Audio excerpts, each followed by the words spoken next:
नमस्कार दोस्तों, स्वागत है आप सभी का आपके YouTube channel study with Shastri में।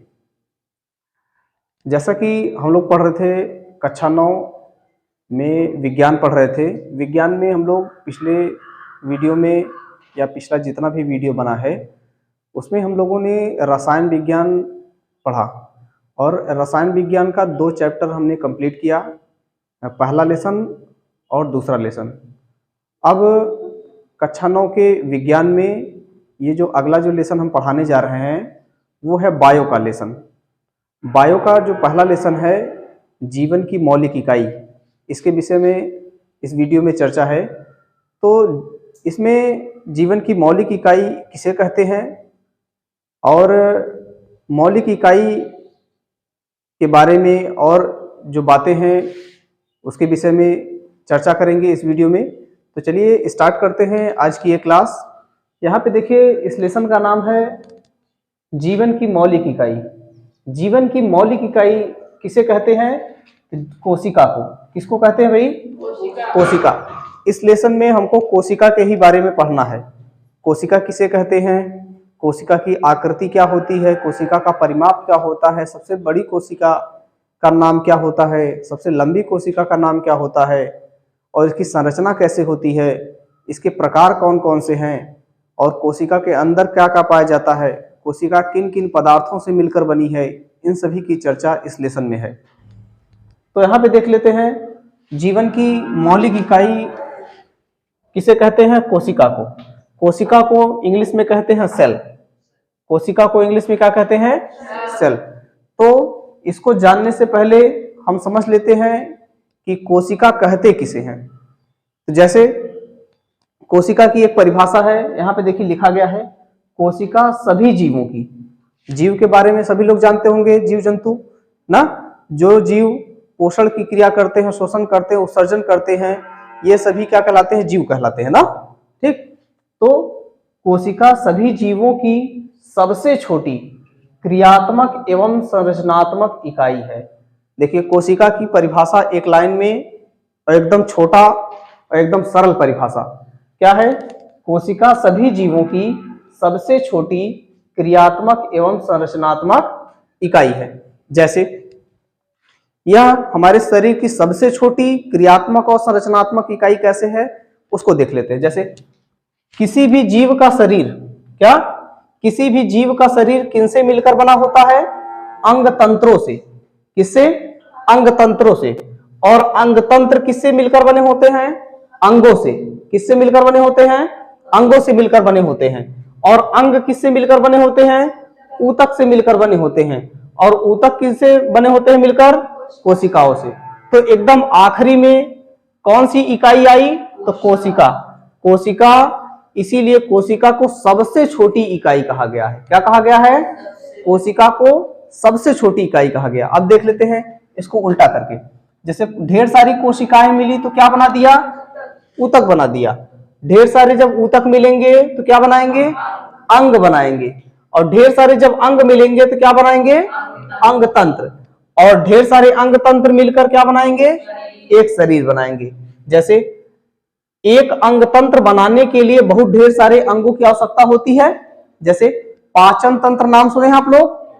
पाचन तंत्र में बहुत ढेर सारे अंग क्या करते हैं? मिल जाते हैं, मिलकर एक तंत्र बनाते हैं। जैसे मुंह हो गया, ग्रसनी हो गया, ग्रासनली हो गया, अमाशय हो गया, छोटी आंत, बड़ी आंत, मलाशय और गुदा।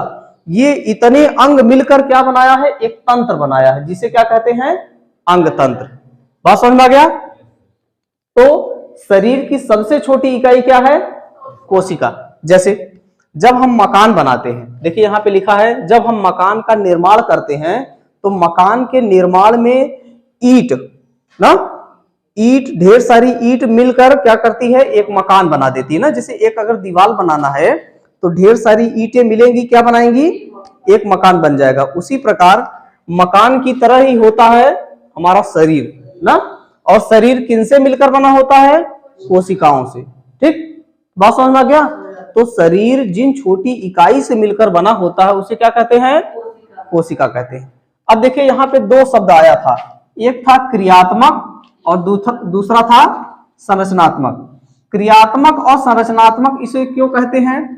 क्रियात्मक का मतलब है कि एक शरीर ना जीवित रहने के लिए जो जो क्रियाएं करता है, क्या एक जीव का शरीर जीवित रहने के लिए जो जो क्रियाएं करता है वही वही क्रियाएं एक एक कोशिका के अंदर होती है। इसीलिए कोशिका को क्या बोला गया है? क्रियात्मक इकाई ना। और संरचनात्मक इकाई क्यों बोला गया है? क्योंकि ढेर सारी कोशिका ही मिलकर शरीर की संरचना का निर्माण करती हैं। क्या करती हैं? ढेर सारी कोशिकाएं जब मिल जाती हैं तो एक शरीर की निश्चित संरचना का क्या करती हैं? निर्माण करती है, संरचना बनाती है। इसीलिए क्या कहा जाता है इसको? संरचनात्मक इकाई। किसको? कोशिका को। समझ में आ गया? तो एक बार फिर से देख लेते हैं। कोशिका सभी जीवों की सबसे छोटी क्रियात्मक एवं संरचनात्मक इकाई है। इतनी बातें समझ में आ गई? ठीक, आगे चलते हैं। अब हम बात करते हैं कोशिका की खोज। क्या? कोशिका की खोज। हम देखते हैं कि कोशिका की खोज सबसे पहले सन 1665 में रॉबर्ट हुक नामक वैज्ञानिक ने किया। किसने किया? कोशिका, अगर प्रश्न आएगा कि कोशिका की खोज कब और किसने किया, तो कोशिका की खोज सर्वप्रथम सन 1665 में रॉबर्ट हुक नामक वैज्ञानिक ने किया। लेकिन कैसे किया? तो कोशिका इतनी छोटी होती है ना कि रॉबर्ट हुक ने एक अपने से बनाए गए सूक्ष्मदर्शी की सहायता से, अर्थात स्वयं के सूक्ष्मदर्शी से कार्क की पतली काट का क्या किया? अध्ययन किया। क्या किया? कार्क की पतली काट का अध्ययन किया। कार्क किसे कहते हैं? जैसे पेड़ का जो छाल होता है वही कार्क कहलाता है। पेड़ के छाल को क्या कहते हैं? कार्क। उसी का पतला सा एक परत ले लिया और अपने द्वारा बनाए गए सूक्ष्मदर्शी पर रखकर उन्होंने देखा और पाया कि वो जो कार्क की जो पतली काट है वो अनेक छोटे छोटे प्रकोष्ठों में क्या हुई है?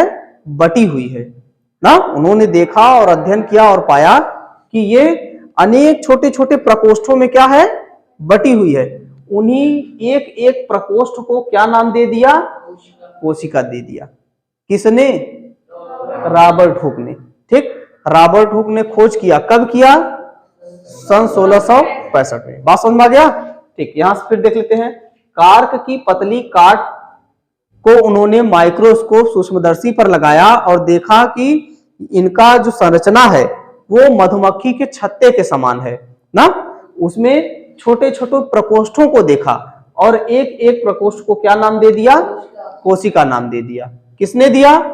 रॉबर्ट हुक ने। ठीक, अब कोशिका को लैटिन भाषा में छोटा कमरा भी कहते हैं। क्या कहते हैं? कोशिका को लैटिन भाषा में क्या कहते हैं? छोटा कमरा। इतनी बातें समझ में आ गई? तो कोशिका की खोज समझ में आई।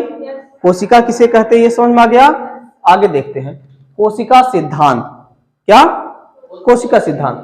तो कोशिका सिद्धांत एक थे वनस्पति वैज्ञानिक ना, वनस्पति वैज्ञानिक स्लीडेन एवं स्वान ने। स्लीडेन अलग वैज्ञानिक हैं और स्वान अलग वैज्ञानिक है।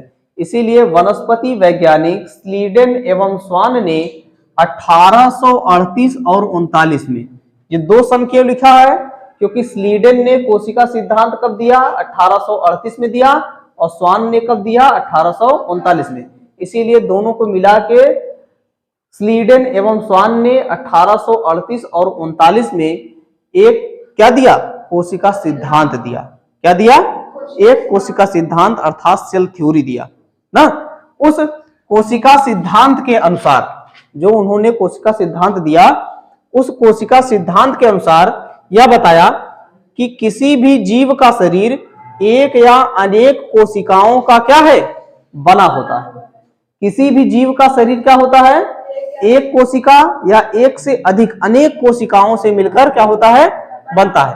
तथा कोशिकाओं या कोशिका शरीर की रचनात्मक एवं क्रियात्मक इकाई है। किसने कहा? स्लीडेन एवं स्वान ने। तो प्रश्न आएगा कि कोशिका सिद्धांत किसने दिया? तो स्लीडेन एवं स्वान ने 1838 और 39 में दिया। क्या सिद्धांत दिया? यही है कि शरीर या जीवों का शरीर एक या असंख्य कोशिकाओं से मिलकर बना होता है और कोशिका ही शरीर की रचनात्मक एवं क्रियात्मक इकाई है। यह सिद्धांत है। कौन सा सिद्धांत? कोशिका सिद्धांत। ठीक। फिर उसके बाद एक वैज्ञानिक कोशिका सिद्धांत को आगे बढ़ाते हुए बताए। कौन वैज्ञानिक? आर विर्चो ने 1855 में बताया कि पूर्ववर्ती कोशिकाओं से ही नई कोशिकाओं का निर्माण होता है। अर्थात जो पुरानी जो कोशिका है, पुरानी कोशिका जब डिवाइड होती है, जब बढ़ती है, विभाजित होती है, तो उससे नई नई कोशिकाओं का क्या होता है? निर्माण होता है। यह भी बात किसके अंतर्गत आ गया? कोशिका सिद्धांत के अंतर्गत। इतनी बातें समझ में आ गई। अब हम देख लेते हैं कोशिका की आकृति एवं परिमाप ना।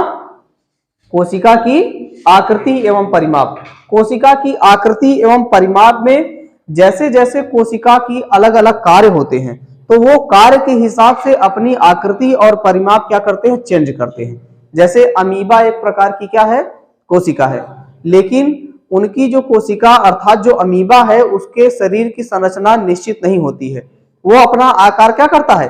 बदलता रहता है अपने कार्य के अनुसार। जब उसको भोजन लेना रहता है तो वो अपना आकार चेंज कर लेता है। जब भोजन पचाता है तो उसका आकार चेंज होता है। जब आगे बढ़ता है तब उसका आकार चेंज होता है। तो बार बार उसका आकार क्या होता है? चेंज होता है। इसीलिए कहा गया है कि कोशिकाएं अपने कार्य के आधार पर अपने आकार को क्या करती हैं? बदल लेती है, चेंज कर सकती है ना। लेकिन फिर भी हम कोशिका के आकार एवं परिमाप के विषय में अब देखेंगे ना। तो कोशिका की आकृति कैसी होती है? कोशिका की आकृति निम्न प्रकार की होती है। जैसे अंडाकार हो सकता है, बहुफलक हो सकता है, उसके बाद लंबी भी हो सकती है। कोशिकाएं लंबी भी होती हैं, बेलनाकार भी होती हैं और दंडाकार। ठीक, इतनी बातें समझ में आ गई। अब देखते हैं कोशिकाएं परिमाप में अधिकतर सूक्ष्म होती हैं। कोशिका नापने में बहुत छोटी होती है, इसीलिए इसको हम आसानी से नहीं नाप सकते हैं ना। इसको नापने के लिए हमको क्या चाहिए? सूक्ष्मदर्शी। क्या चाहिए? सूक्ष्मदर्शी चाहिए। और कोशिकाओं का जो आकार है वो 0.5 माइक्रोन से 20 माइक्रोन तक होता है ना। कोशिकाओं का जो परिमाप है वो कितना हो सकता है? 0.5 माइक्रोन से 20 माइक्रोन तक हो सकता है। ठीक। अब हम बात करते हैं जीवाणु कोशिका की। किसकी? जीवाणु कोशिका किस प्रकार की कोशिका होती है? प्रोकैरियोटिक कोशिका। अभी कोशिका के प्रकार आगे जब हम पढ़ेंगे उसमें देखेंगे कि प्रोकैरियोटिक कोशिका किसे कहते हैं या प्रोकैरियोटिक कोशिका क्या होता है उसके विषय में। ठीक। तो जीवाणु कोशिकाएं बहुत छोटी होती हैं ना। छोटी जो कोशिकाएं होती हैं वो कौन सी होती हैं? जीवाणु कोशिकाएं।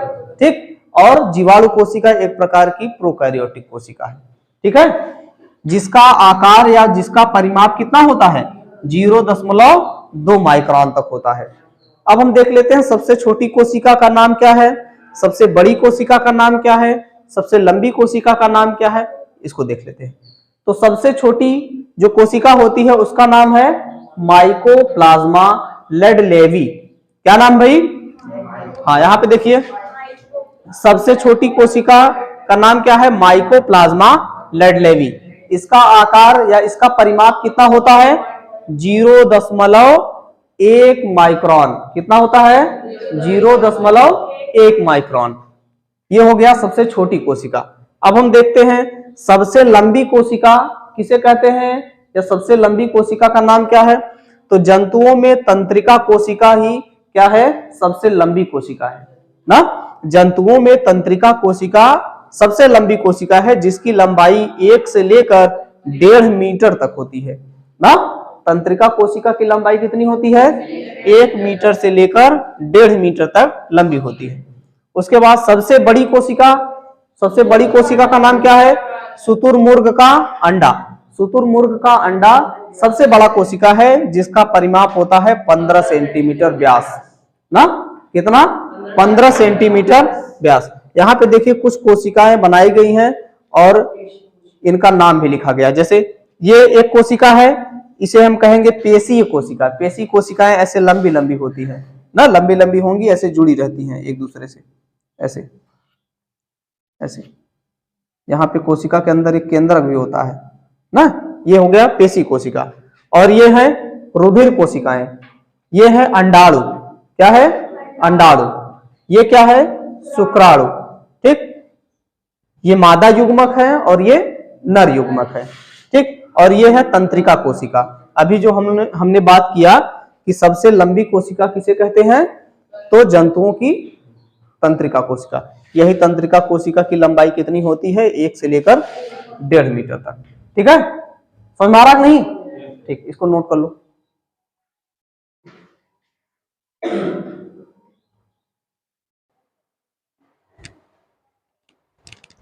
चलिए देखिए, इसको आप लोग लिख लिए होंगे। तो ये वीडियो यहीं पे समाप्त करते हैं।